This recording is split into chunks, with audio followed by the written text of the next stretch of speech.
Good day everyone! So welcome back to my YouTube channel and Facebook channel. So for today's video, itong pinakamasakit being a fish keeper. So kung nakikita nyo ang aking favorite to, aking white tiger. So ito yung part na masakit sa akin. Pero kailangan kong ibitaw yung kailangan kong bawasan ang aking isda na si aking Snow White. So ito ang 6 ama ko entry. So since tapos na, so kailangan ko benta.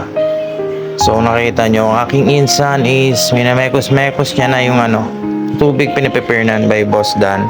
So siya nag-prepare kasi para mas maganda yung packaging at saka safe. Kasi siya yung veterano talaga sa amin mag-ship din.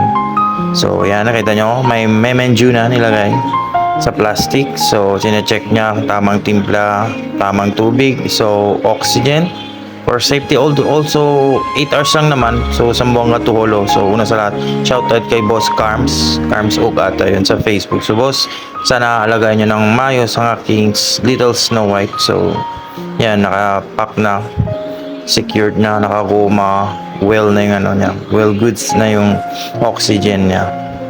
Medyo malungkot ako dyan, no? Habang tinitingnan ko ang aking pinsan na package niya na, packing niya na yung mga aking isda na si Snow White. So syempre hindi rin mawawala ang aking sticker from JRM, from Raid Explorer. So yan, details para pagdating doon tatawagan. So yun na guys, so happy fish keeping. So enjoy lang kahit masakit. So please don't forget to follow my page.